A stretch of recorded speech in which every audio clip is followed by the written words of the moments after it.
GJ. Australia has a legendary reputation for building tough, iconic cars, but even the biggest names have had a few difficult days. Today, we're exploring 8 Australian cars that were bold, ambitious, and truly unique. But they also faced some of the most debated mechanical challenges in our history. From washing machine engines to cars that were just a little too ahead of their time, these vehicles taught the industry lessons we still talk about today. We aren't here to bash these classics. We're here to look at the fascinating facts and the real-world struggles that owners faced. Why did these ambitious dreams struggle on our roads? Stay tuned, because some of these stories will definitely surprise you. Let's take a look at the cars that proved just how demanding the Australian environment can be. Thanks for watching. Australia's car history is full of bold ideas. And while these 8 cars faced some tough challenges, they are still a huge part of our national story. We want to hear from you. 1. Did your parents or grandparents ever own one of these troublemakers? 2. Do you think any of these cars were actually misunderstood and deserve more respect today? Let's keep the discussion friendly and share those classic Aussie car stories in the comments below. Number 8. Hartnet Pacific, 1949. Right after World War II, Sir Lawrence Hartnet, the former managing director of Holden, believed Australians deserved a truly local people's car. His answer was the Hartnet Pacific. What made the Pacific particularly interesting was its front engine, front-wheel drive layout, something incredibly advanced for the late 1940s. The car was designed to be simple, economical, and perfect for everyday Australian families. But building cars in post-war Australia proved incredibly difficult. Supplier shortages, production delays, and financial pressure quickly pushed the company into trouble. Government support and investment challenges made mass production even harder. In the end, only about 120 cars were completed before the entire project collapsed. Today, the Hartnet Pacific remains one of the biggest what-if stories in Australian automotive history. Show archival factory photos, engineering drawings, and front-wheel drive layout diagrams. Number 7. Lightburn Zeta, 1963. Coming in at number 7, things get a little unusual, because the Lightburn Zeta wasn't built by a traditional car company at all. Instead, it was produced by a business best known for making washing machines and cement mixers. Lightburn wanted to create a super cheap car for everyday Australians. The result was a tiny vehicle powered by a 324cc two-stroke engine and a lightweight fiberglass body. But the Zeta's strangest feature appeared when drivers needed to reverse.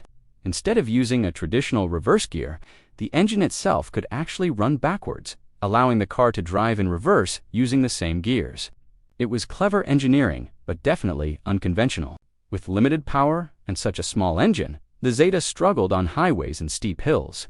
Still, today it remains one of the most unusual cars ever built in Australia. Start with washing machines, give cement mixers, then reveal the Zeta.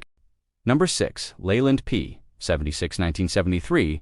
Few cars spark arguments among Australian car fans quite like the Leland P76. When it launched in 1973, the car impressed many reviewers. It was roomy, modern, and even won Wheels Car of the Year. But early production problems soon damaged its reputation. Factory disruptions led to rushed assembly, and some cars suffered from water leaks and trim issues. Despite these early problems, many enthusiasts still defend the P76 today, and one feature made it famous: its enormous boot. In fact, the boot was big enough to fit an entire 44-gallon oil drum, which became one of the car's most memorable selling points. Unfortunately, the timing couldn't have been worse. The 1973 oil crisis and financial troubles at British Leyland soon brought the project to an end. Today, the P76 has become something of a cult favorite among Australian collectors. Show the famous oil drum fitting inside the boot. Number 5. Holden Camira, 1982. When the Holden Camira arrived in 1982, it looked like the future. With sleek styling and modern engineering, it was part of General Motors' global J-Car platform. The Camira even won Wheels Car of the Year shortly after launch. But early production models quickly developed a reputation for reliability problems. Owners reported oil consumption issues, overheating, electrical faults, and rust concerns. Later updates improved many of these problems. But by then, the early reputation had already stuck. Even so, the Camira represented an important shift as Australian. Manufacturers began focusing on smaller and more fuel-efficient vehicles. show optimistic advertisements, gives then contrast with aging real-world cars. Number 4. Chrysler Centura. The Chrysler Centura has one of the most unusual backstories in Australian automotive history. The car was originally based on a French Chrysler design but modified in Australia with larger 6-cylinder engines. But its launch faced an unexpected delay. In the early 1970s, France was conducting nuclear tests in the Pacific Ocean. Australian dock unions protested the tests and refused to unload ships carrying French components. Since many Centura parts came from France, production was delayed for months.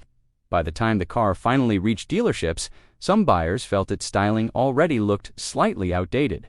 Combined with rising fuel prices and changing market demand, sales never reached expectations.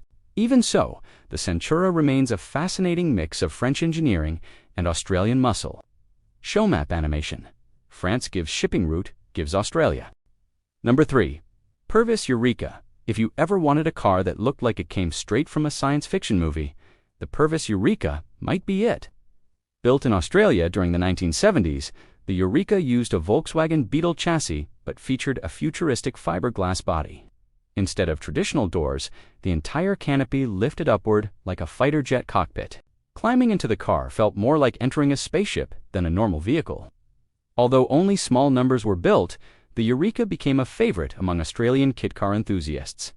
Even today, it still looks decades ahead of its time. Show canopy opening dramatically like a fighter jet. Number 2. Giocattolo Group B, pronounced Giocattolo.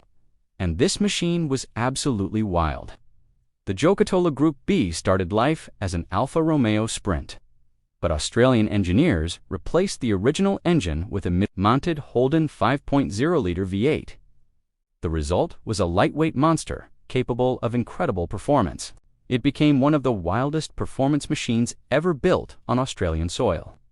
Unfortunately, the project was extremely expensive. In total, only 15 cars were ever built, making it one of the rarest performance cars in Australian history. Show Alfa Romeo gives engine removal, gives Holden V8 installation, gives rear engine bay. Number 1. Holden Hurricane concept, taking the number 1 spot, is a car that looked like it came straight from the future. The Holden Hurricane concept, revealed in 1969, this futuristic machine featured a mid-mounted V8 engine and a canopy that lifted upward instead of traditional doors. But its real innovation was technology. The Hurricane included ideas that were decades ahead of their time. It even featured an early rear-view camera system and experimental electronic displays long before such technology became common in modern vehicles. Although it never entered production, the Hurricane proved just how ambitious Australian automotive engineers could be. Show canopy opening and the rear-view camera display system. Australia's automotive history isn't just about tough utes and roaring V8 muscle. It's also filled with bold experiments, strange ideas, and machines that pushed engineering in completely new directions. Some succeeded, some struggled, but every one of them played a role in shaping Australia's unique motoring story. Now we'd love to hear from you. Which of these cars do you think was the most interesting? And are there any other strange Aussie machines we should cover next? Let us know down in the comments. And if you enjoyed the video, don't forget to subscribe for more forgotten automotive history